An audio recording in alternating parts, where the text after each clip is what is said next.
Happy Tuesday! It's time for Stories with Sarah Lizabeth. Thank you so much for joining me today. I apologize, I'm a little late to the party today because I had a party last night. It was my birthday and I was with some of my greatest friends and I am so excited that I was able to celebrate. Got a new do this week. New me, new year. And I'm excited to see all the things that are in store for me this year that I'm very excited about.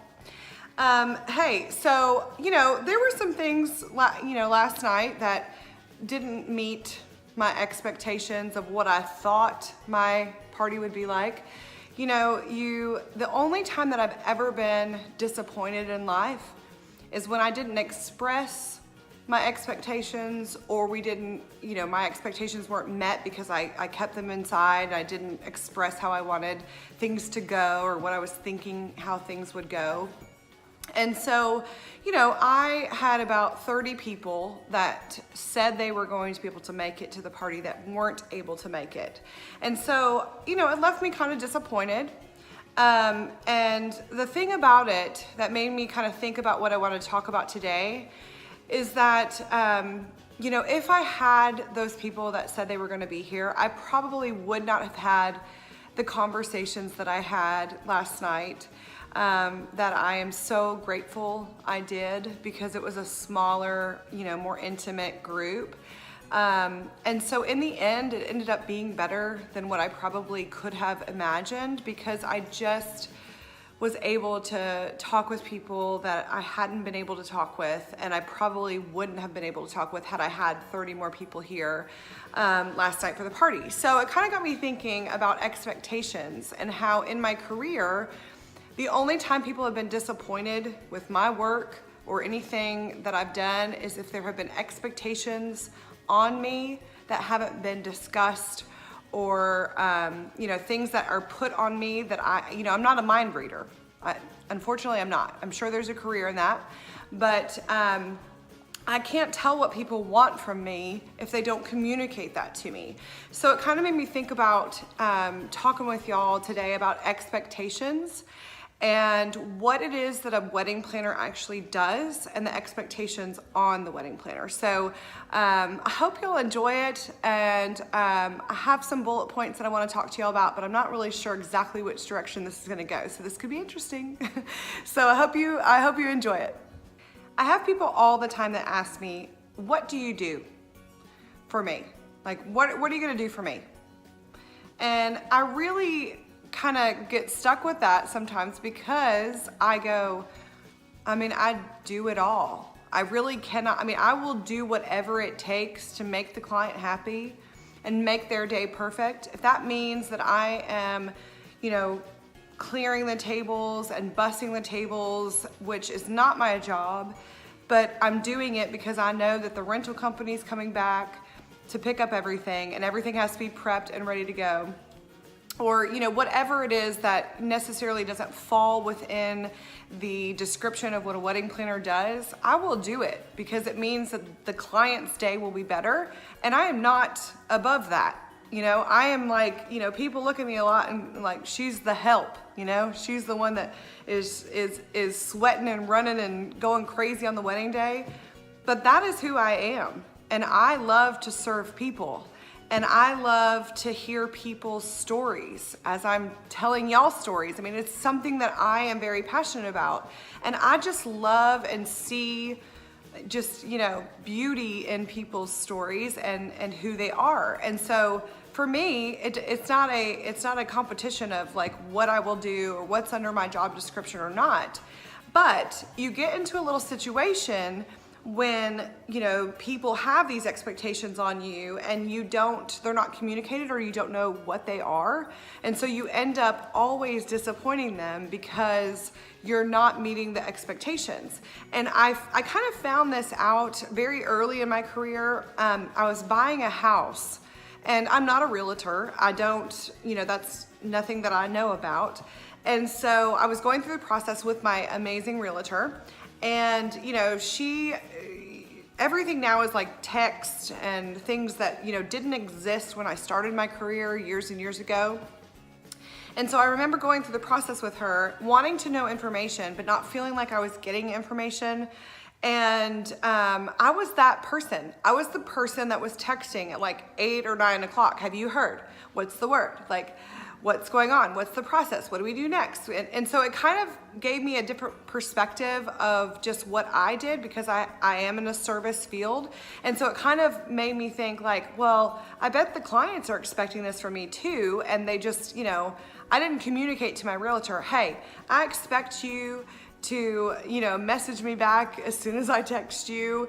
I expect you to, let me know step by step, day by day, what's going on, what's the status, anything happened. I didn't let her know any of that. Not that I was expecting that, but I didn't explain to her anything that I needed from her. And so it kind of just left me feeling like she wasn't all that great, although she's amazing, because I was like, oh, I want her to do this and I want her to do this, but I never communicated that to her. So the important part here is that you set the expectations for whatever person that you've hired to do some work for you. Set those expectations with them. Have that that conversation with them and say, hey, I'm a very type A personality. Like, I like lists, I like things, I like progression, I like to check things off. And so I'm gonna need to know, hey, where are we? What are we doing? What's going on? And but if I don't say anything to them, then it only leaves me disappointed, and it only leaves them frustrated because they are good at what they do, but yet they don't feel like they are because they see me disappointed. So it was a really eye-opening experience to have to hire someone that offered a service that I knew nothing about, and understand it from a client's perspective of how they see the whole experience, which is very different from my experience. So y'all know I love the Google. I mean, I Google everything. That's how I started my career. How to make a bouquet, how to make a boutonniere, how to be a wedding planner. What does a wedding planner do? I mean, I Googled everything when I first started because I didn't know anything about what I was doing. So I faked it until I made it. And thanks to Google, I made it and a lot of experience. But when you Google, what does a wedding planner do? Here's what Google will tell you. A wedding planner should be a liaison between all of the vendors and the bride and groom on the day of the wedding. They are responsible for ensuring each person in the wedding party, like the ushers, the bridesmaids, the groomsmen, the greeters, everything, that they are fulfilling the requirements and that the guests are being treated properly. That is what Google says a wedding planner does. I love you, Google, but I'm gonna disagree because I do way more than that. And but that is a good base. It's a good place to start. And so I started, when I would meet with clients, I would sit down with them and discuss this with them and say, what do you think? Here's what Google says, but what do you think a wedding planner does? What is my job for you? How can I best serve you? And so we would have conversations about this, and they were always very interesting conversations. So let me tell you a few things that have come up in the past. First, I had a bride one time that expected me to hang out with her all day. And there are actually, y'all know this? There are actually people that can be hired as, they're not your bridesmaid, but they're like people that come in and they do whatever you need from them all day, and they just kind of hang out with you. And what makes me a little different is that I don't just do the design, and I'm not just bringing in these amazing vendors to your event. I'm also the one that's like up on the ladders. I'm hanging the drapes. I'm hanging the lights. Like, I'm very hands-on. So I don't show up in a pretty suit. I wish I could, but I don't. I have a uniform. I have 4 of them because I sweat a lot, and I'm working hard. And so it makes it a little difficult for me to just hang out in the bridal suite all day. So when I had this conversation with this bride, I was like, well, I mean, I can, have one of my staff kind of hang out with you all day if that's what you need, and that's what you think a wedding planner does only. I said, but I am moving from go, and I am, I will definitely go and like check on the clients and make sure they're okay. But there's a lot that has to get done, and it starts way before the day of. So it starts when, the flowers get here and pulling the orders and pulling all the inventory, all the vases, all the draping, all the lighting. And then before that, there's all the logistics of the day. So there's the communication with the vendors. And I mean, there's a lot that has to get done. So day of, I do not sit in the bridal suite and just hang out. That would be so much fun.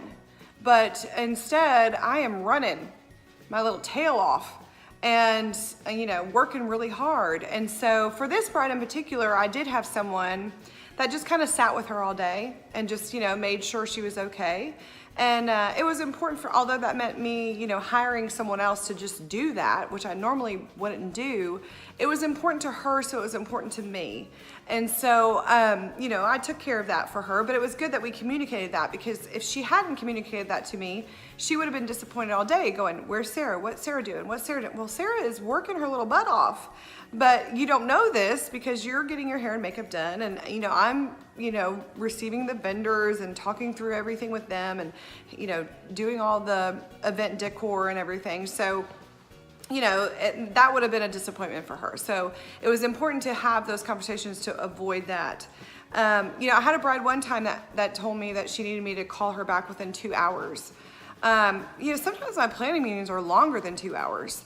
And so it's difficult for me to sometimes respond all the way. And so I ended up hiring someone to be able to do that, to say, hey, if you need this, if you need me to respond within 2 hours to you, then, someone just needs to respond to you and say, hey, we're working on this, we're doing this. But, those are things that she would have always been disappointed in had we not, discussed this. That was something that she needed. People ask me to do really funny things too. And I'm just like, I could sit there and I could go, no, I don't do that. But what I do that I think makes me a little different is that I go, okay, cool. Like, awesome. If you need that, like, we're going to do that. We're going to make that part of your experience because that's what you need. And every bride, I can tell you, in like 400 weddings that I've done here in Nashville, every single bride has different expectations, different wants, different needs, different desires for her day, and no two brides are the same. So I have to constantly, there is no formula for this. I have to constantly adapt to emotions, to expectations, and that takes years of experience to be able to do that, to give them a custom experience. And in that, they will be happy. So, I had one bride that asked me for a weekly report at the end of the week, like every Friday. Send me a report of what you did this week. Well, there are weeks that I do a ton of stuff for a certain client, and there are weeks that stuff's just done and we don't have to be working on a bunch of stuff that week. So maybe there's things that I do, there's a lot of things that I do that clients know nothing about. And so that was a real challenge for me, is trying to figure out how to navigate, like, okay, I called, 10 people today, and feeling like I didn't need to actually communicate that to them, but they needed that. So for her, there was like a weekly report of like what I did that week. And there's 52 weeks in a year, and that's a lot of reports. So, so you have to kind of put a balance on that and say, okay, well, what can I actually do that will, appease her, make her happy, but yet not lose a bunch of time on my end of all the things that have to continue to get done. So I had one bride that wanted me to, contact her on the bridal party and sort of, she did not want to talk to any of her bridal party. Like, and I'm like, do you like them? Like, they're gonna stand up with you on the wedding day. Do you like these people? Because she didn't want anything to do with these people. And she said all they did was stress them out. So, I don't typically communicate with the bridal party. Most of the time that's something that the bride and groom, take care of, until it gets closer to the event. Then I'm, communicating with the bridal party about where they need to be. But in the beginning process of like, working with them, I'm not typically involved with communication with the bridal party. So, that was something that, we had to kind of work through and go, okay, well, sure, like what do you need me to communicate to them? And, she needed, to make sure that they were getting all their attire and that they knew where they were supposed to be, when they were supposed to be there, but she wanted nothing to do with them. So, I kind of had to, step up and take that over for her because that's what she needed. And then another thing that comes up a lot is, do I collect the RSVPs? I don't typically collect the RSVPs because, that's a lot of people that are like sending me mail. I get really excited when I get mail because I don't get a lot of mail, like personal mail, like letters, and I love letters. So if I get mail, it's a good day. It's amazing. So, but I would get kind of disappointed if like a RSVP came in, I'd be like, it's not for me. It's just for the wedding. So, and I also don't know the people that are RSVPing. And sometimes, sidebar, when they have the write-in on RSVPs where you're supposed to like RSVP and then you're supposed to write your name, y'all, because a lot of times people will send an RSVP back and just be like, to what? Like, what you bringing? Who you bringing? Who are you? Like, put your name on the RSVP card, because otherwise we're playing a little game of guessing who you are. So, for me, it's easier for them to kind of sort through that because they know the people and they know who's going to RSVP. So, all that to say, those are just things that have come through the years that I've been able to go, okay, what do you expect from me? Here's what I typically do, but what do you need? Something else that's often discussed with me is, oh, the venue has a venue manager. So like, I don't need a planner. They've got that. Yes, the venue manager is someone that's going to be there. They're going to be there no matter what. You need someone to turn on the lights. You need someone to be able to, be the facilities manager. That's always there. So the difference is, that person is sometimes able to kind of walk through the event, but they don't do any of the planning. They don't do the vendor communication. They don't do the timeline of events or, anything that has to do with the logistics of the day, which makes a planner different than a coordinator. It's the same thing when I do full service planning, flowers and decor, and then someone else might hire me for just a day of coordination, which means that they've done all the work, they've done all the booking of the vendors, and then I come in and just run the day, which, makes it a very different experience than actually being involved from the beginning. So a venue manager and a day of coordinator and a wedding planner are really three completely different people.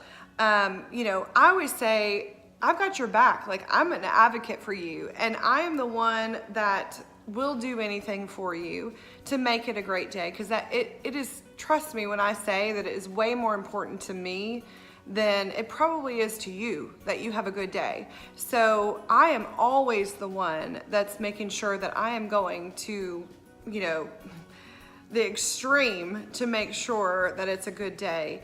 And so I don't know that, a facility manager would necessarily do that. I hope that they would, but I don't think that it necessarily falls within their job title.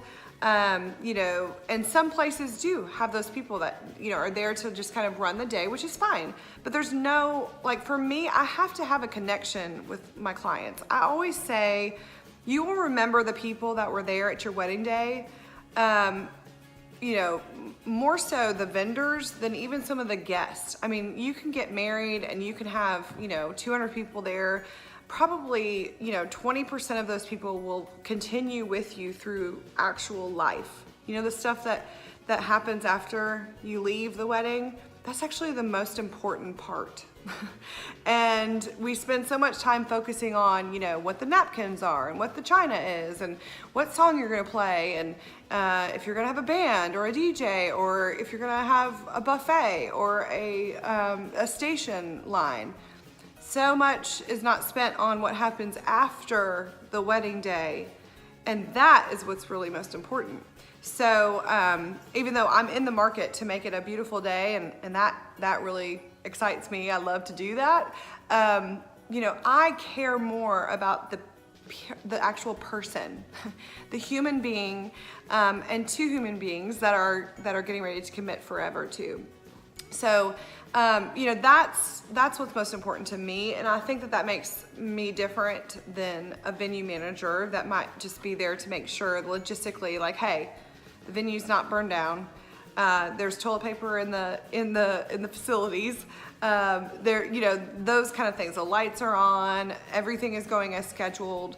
But that's what I love about my job is the relationships with the clients, the relationships with the vendors, and building those relationships with trusted people and people that I love and genuinely care for, because together we're working towards a goal.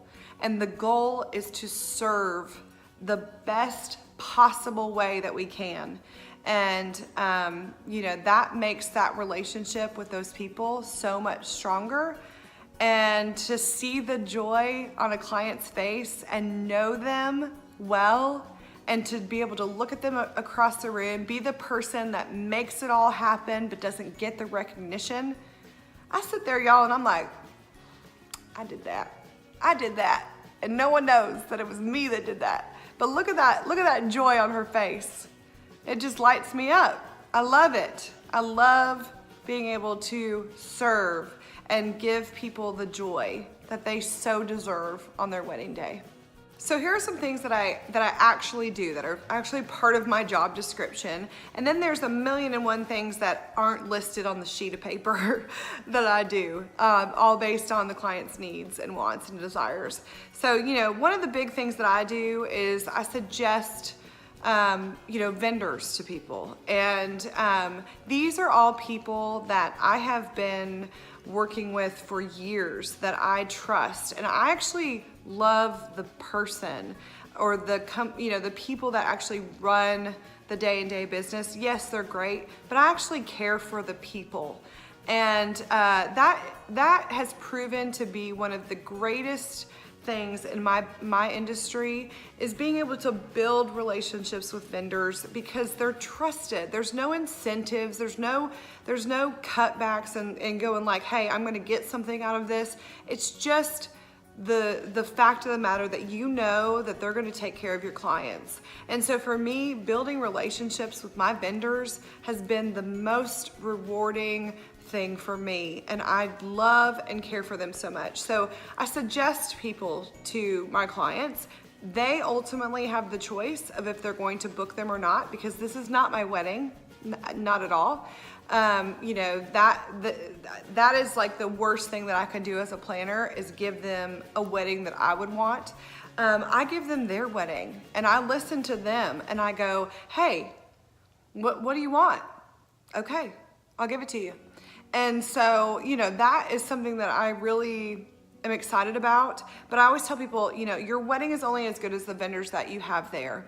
And so if you have good vendors, good trusted vendors, and that comes from over a decade of experience here in Nashville alone, of building those relationships and going like, hey, I know that person. I know their family. I know their kids. I know that they're gonna do the right thing. That in itself is so valuable that it is worth having a planner that is in the city or in the network that you're working in or familiar with that can actually like vet those people for you and know like, hey, that person, shady, like sitting under a tree, shady. This person over here, they're gonna do the right thing no matter what. I've seen it, I know it. I know how that photographer's got great photos, but they're awful on the day of because they try and manipulate the schedule, or they're just uncomfortable to be around.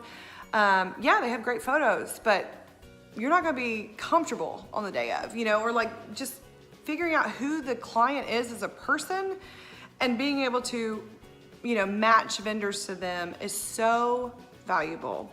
Another thing that I do is I work within a budget. People say, oh, well, we've got a budget. Well, yeah, everyone has a budget on everything. Like when I go and buy something, when I go to a casino, I got a budget. And I am fully, I know that this is my budget and this is what I'm gonna spend no matter what. After that, my ATM card does not work anymore. It does not work. I put limitations on it. So, everybody has a budget. Everybody, and people kind of come into the office and they're like, well, we're working with a budget. Yes, you and everyone else is working with a budget. So my job though, with the budget, is to go, what is important to you? Do you want really good food? Do you want really good, photography? Do you want a DJ? Do you want a band? What is important to you? And then we take that and we put it into a custom budget for you. There is no percentage. There is no, this should have this much of your budget. No, it shouldn't, because what it does is it puts limitations around what, someone wrote a blog or someone wrote a magazine article about, what wedding budget should be. Not one of those people that wrote that thought at all about the client and what they are and who they are. And so, they didn't think about their needs. So it's important that, you're able to work with somebody that can look at what you want. And then they can go, okay, well, let's, reserve this much amount of money because that's what it's going to take to provide what you want. And, everything is customizable. So, I work with their budgets and help them figure out, where to allocate that money to maximize that budget. Of course, I, coordinate the day and the wedding day, and, we're the first ones there, last ones to leave, and, receive the vendors, make sure they're doing what they're doing on the day of, make sure the guests are happy, make sure, and if y'all have watched any of my other episodes, some of the funny things that guests come up and say to me. I still have to make sure that they're happy because ultimately it's about the bride and groom and their family and the guest. And so my job is to serve and make sure that they're happy. So, of course we, execute the wedding day and make sure that everything is going as planned. One big thing that I do is I help create a vision. So, we've got Pinterest, we've got several different avenues for people to kind of get their inspiration from. But I, people ask me all the time, what's your style? What do you do? What do you love to do? Well, if I was planning for my own wedding, it would probably look very different than any wedding that you've seen. I mean, because it's mine. It's not anyone else's, and it's mine and my fiance's. It's not, it's not the person that's designing its wedding. I've never believed in that policy. So my job is to listen, I'm a good listener, and hear exactly the vision that they want or what I think that, they're trying to go for. And then kind of rein it in and be like, okay, you want blue this and purple this and white this. Okay, let's bring this in a little bit. let's reel it in and let's figure out how we can make how we can make blue and purple and green and white and all those things come together as one beautiful event. So, but the main thing that gets forgotten a lot in that is actually listening to the client and then executing what they want. So, and then another thing that I do that is very different is I've got knowledge, right? I have knowledge and experience. And that in itself is so valuable to be able to hire someone that has knowledge, okay? Knowledge is power. Knowledge is power. So for me, I have to, kind of take all the knowledge and experience that I have and go, hey, I know that you want to throw glitter at your guests when you exit the building and you want to throw glitter at them because in your head you're like, that would be amazing. We'll do a glitter exit. But I've got knowledge and experience that is a bad idea. I will never force something on my clients to do or to not to do. That is the question. But I will let them know that glitter is not the best idea to throw at people at the end of the night after they've been dancing and they're sweaty. They'll have glitter for days, for years, for months, for centuries that they're cleaning out of their bodies.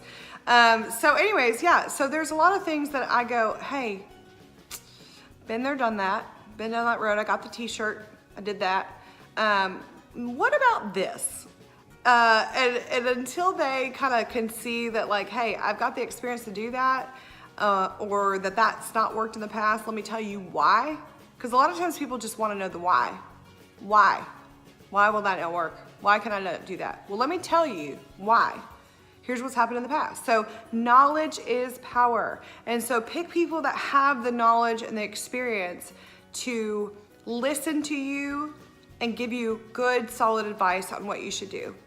All right, y'all, so let me wrap this up, put a little bow on it. Whatever you're doing, if it's weddings, if you're trying to hire vendors, if you're trying to buy a house, if you're trying to put in a fence, whatever it is, talk with that person that provides a service about your expectations. I can assure you that if you just do that, your experience will be so much better and you will be so much happier, because no one can read your mind and know exactly what you want or need or desire until you communicate that to them and you express your expectations on what you want them to do.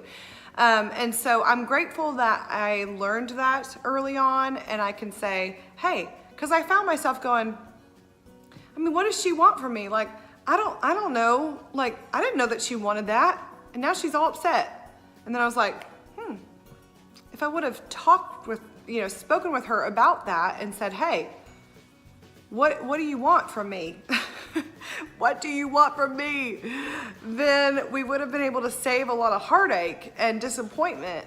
And that's just, that's a life lesson, y'all. You heard about weddings today and expectations, but you also got a 2-for-1. You got a life lesson. Expectations, they need to be discussed. So anyways, I hope y'all enjoyed that. Thank you so much for joining me this week.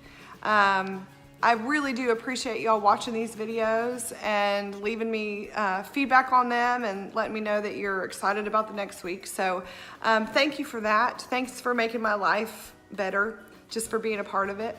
So anyways, as always, have a wonderful week. And until I see you again next week, have a great week.